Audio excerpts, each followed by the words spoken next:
tatlo yung may pagkita sana, yung isang invite ng invite, wala. Wala pa.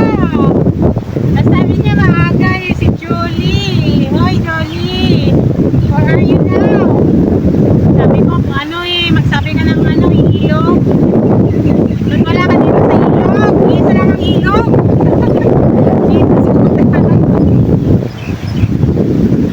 Nag-invite kayo na ano, gutom na ako.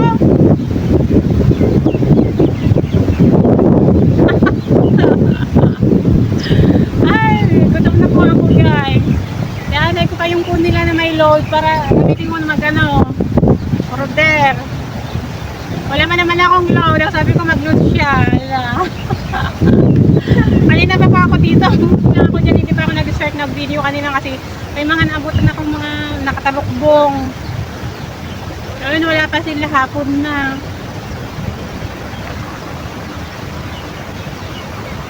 Hindi naman sila nag-calling kung matuloy ba o hindi. Nag-aantay ako dito na ako. Rice lang ang dala ko kasi mag-order sana ng KFC. Tapon nila.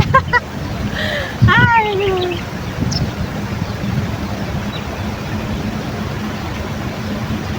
asa na kaya sila? Last Friday mga kananay, tapos na ang Ramadan. At saka, ito na siguro yung last na pagpunta dito kasi pa summer na. Pag summer po kasi sobrang init. Hindi pa tapos ang kapilit ko. Pagbalik, punta na naman ng ano, para maging negrita. Wala naman ibang ilog, isanta sila kaya nagpicture man sila. Di man lang sila tumawa kung andito lang sila.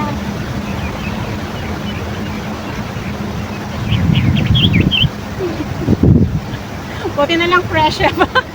Hindi pa pala naligo. Bukas pa ako maligo mamayang gabi.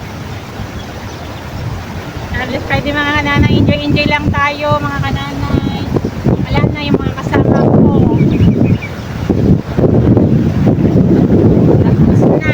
Alas 2 na.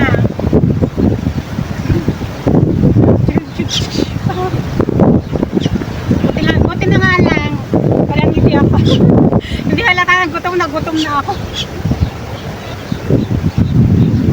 Guys, mga kananay, tapos na ang Ramadan. Ayan, nakakaginhawa na kayo na mga kuyaters pag Ramadan. Kayawa ang Diyos. Malalagpasan din natin yan. Walang imposible sa Diyos. Kaya guys, nako, nililiban ko na lang yung sarili ko. Wala pa talaga sila. Nag-low-count. Sakman din nagurura yan. Nag-invite na ka. Ang damit 10. Halo-halo pa naman ngayon mga taga-Luzon at saka taga-Visayas. Ay nako, ewan ko ba saan ba sila inuna. Dapat ilog lang ang inuna nila eh.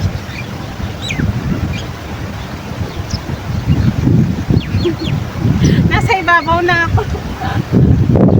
Ay nako, baka alangan naman na inuna pa nilang punta doon eh, ang sabi ni Julie dito sa ilog. Wala naman sila doon, buti ba na may sumasayaw na. May nagtitiktok na. Nandito na ako sa Katara River. Eh wala naman yung mga ano, wala naman yung mga makikipagkita. Hindi ko alam kung saan na sila. Kung saan ano parts ng Katara na sila ngayon.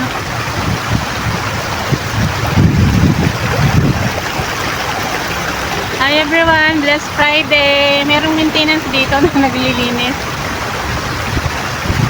Tanda ako pumaytay ang mga board. May mga kababayan na kung ano makikipagkita ngayon. So wala pa man sila. Akala ko mas maaga pa sila sa akin. Eh mas maaga pa yata ako. Alauna na.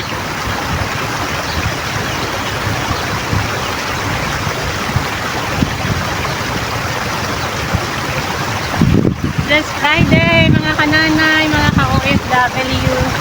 Nagtago ako sa ano, sa Olive, sa Olivia. Sa Olive ba to?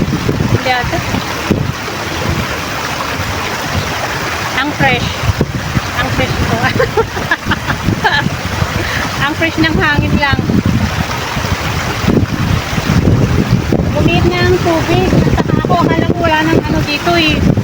Wala nang tubig eh. Ayan guys. Enjoy tayo sa ating mga day off mga kananay. Sakit na ng mata ko. Dito na kaya sila. Baka naman nagpipicture na sila kung saan. Malakas sa baba pala. Dito lumiit na. Grabe nalulumos yung mga ano noon dyan eh. Bato eh. Ngayon wala na.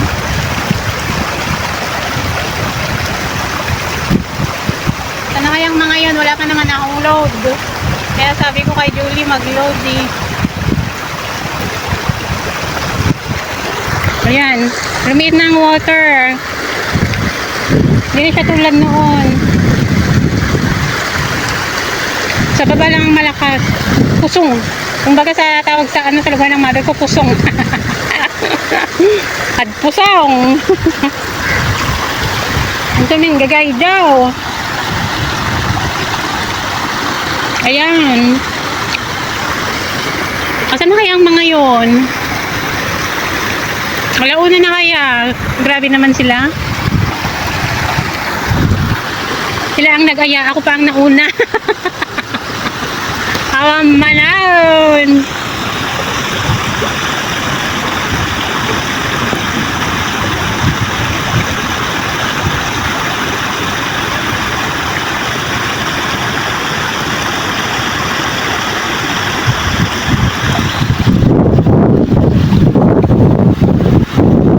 Sarap ng hangin niya. Buti na lang at hindi mainit. Madalas na rin po ako nakikinig ng inyong programa sa radyo dahil radyo lang po ang nagagamit sa aming bahay, wala po kaming TV. So narinig ko po kasi sa inyong mga pangangaral na may nabanggit kayo doon sa aking pakikinig, may nakapagtanong na po sa inyo na ang sabi niya po niyo ron, ang Diyos ay merong mata, merong puso, merong paa, at meron pa pong puwit. Pakiliwanag lang po yung pinakamagandang batayan po para maunawaan ko pong masyado. Ang Diyos may mata, tinan mo sa ikalawang Kronika 7:16, pakibasa. Sapagkat ngayon ay aking pinili at itinalaga ang bahay na ito, upang ang aking pangalan ay dumuon magpakailanman, at ang aking mga mata at ang aking puso ay doroong palagi. Di, meron siyang mata, meron siyang puso. Sabi ng Diyos yun, di ako may sabi nun. Ngayon, meron ba siyang puwet? Hindi ba si Kristo Diyos? Hindi ba kayo naniniwala si Kristo Diyos? Anak ng Diyos po. Hindi ba siya Diyos? Diyos din po siya. May puwet ba siya? Wala. Nagkatawang tao po, may puwit po siya. Yung ama ba, ibig sabihin, wala siyang puwet? Wala naman po nakasulat sa Biblia. No? Hindi, meron. Sa Nakaupo siya eh. Alam po natin nakaluklok siya sa kalangitan. Oo, nakaluklok siya. Pakinggan mo, basahin muna natin yung Hebreo. 8:1. Ang kinauuwian nga ng mga bagay na aming sinasabi ay ito: mayroon tayong isang dakilang saserdote na nakaupo sa kanan ng luklukan ng karangalan sa mga langit. Ayun. Alam mo, ang ama nakaluklok eh. Tapos yung anak nakaluklok din. Ang sabi ng Biblia, ang katunayan sa Colosas 3. Kung kayo nga'y muling binuhay na kalakip ni Kristo, ay hanapin ninyo ang mga bagay na nangasa itaas na kinaroroonan ni Kristo na nakaupo sa kanan ng Diyos. Pareho naman sila kasing nakaupo eh. Yung ama nakaluklok sa karangalan, si Kristo nakaluklok sa kanan ng karangalan sa mga langit. Kung si Kristo tatanggapin nating may puwet dahil nagkatawan tao, nakaluklok, ang ama naman. Ganito kasi, yung mata natin, made of flesh. Fluids and flesh. Nakakakita. Ang kahulugan kasi ng mata, nakakapangkita eh. Pangkita. Organ of sight. Pero yung camera, may mata rin eh. Di ba? May mata rin yung camera. Kaya lang gawa sa plastic, sa metal, at saka sa salamin. Sa lens. May mata yung camera, kaya nga nakukuha tayo na ibabato tayo sa ibang bansa. Di ba? Ngayon, ano ibig ko sabihin? Yung larawan ng Diyos, sabi niya, lalangin natin ang tao sa ating larawan. Yung larawan ng Diyos, pwede mong ilagay sa tao ang mga features ng kanyang larawan. Parang ganito, yung impresyon ng isang rose, yung bulaklak na rosas, pwede mong isalin sa papel. Kaya may tinatawag na paper roses. Pwede mo rin yung isalin sa plastic. Kaya may plastic roses, di ba? Yung impresyon nun, na isasalin mo sa plastic o sa papel. Yung organ of sight, nagagawa sa pamamagitan ng camera, ng gaya ng metal at saka nung plastic at saka nung lens o salamin. Yun ang ibig sabihin. Kaya yung kamay ng Diyos, kamay ng tao, kamay ng robot, there is one thing in common. Yung kamay ng tao, humahawak. Yung kamay ng Diyos, humahawak. Yung kamay ng robot, humahawak. Ang kamay lang na hindi humahawak, 115:4 ng awit. Pakinggan nyo. Ang kanilang mga Diyos-Diyosan ay pilak at ginto, yari ng mga kamay ng mga tao. Sila'y may mga bibig, ngunit sila'y hindi nangagsasalita. Mga matay mayroon sila, ngunit hindi sila nangakakakita. Sila'y may mga tainga, ngunit hindi sila nangakakarinig. Mga ilong ay mayroon sila, ngunit hindi sila nangakakaamoy. Mayroon silang mga kamay, ngunit hindi sila nangakatatangan. Yung palang kamay, pantangan talaga yung panghawak eh. Kaya yung kamay ng Diyos, humahawak. Kamay ng tao, humahawak. Kamay ng robot, humahawak. Therefore, yung kamay ay isang organ na panghawak. Yun ang naiintindihan natin doon. Ang hindi lang yung nakakahawak na kamay, yung kamay nung ribulto sa EDSA. Di ba? Yun ang kamay na hindi pwedeng humawak. Ano ang ibig ko sabihin? Yung mata pangkita, yung kamay panghawak, yung ilong pangamoy, yung puso pandama, yung puwet pangupo. Kaya kailanmat umuupo, may ginagamit na puwet, whether material or spiritual. Yun ang dapat maintindihan doon. Pwede yung pakipaliwanag yung sinabi ni Solomon sa 1 Hari 8:27. 8:27. 8:27. Ngunit katotohanan bang tatahan ang Diyos sa lupa? Narito, sa langit at sa langit ng mga langit ay hindi ka magkasya. Gaano pa sa bahay na ito na aking itinayo? Anong tanong mo, kapatid? Kung may pit po siya, paano pag nautot siya, bad anong maamoy natin? Hindi naman. Hindi naman kung may puwet na uutot. Ang utot, alam mo, ang pinanggagalingan, kapatid, gas.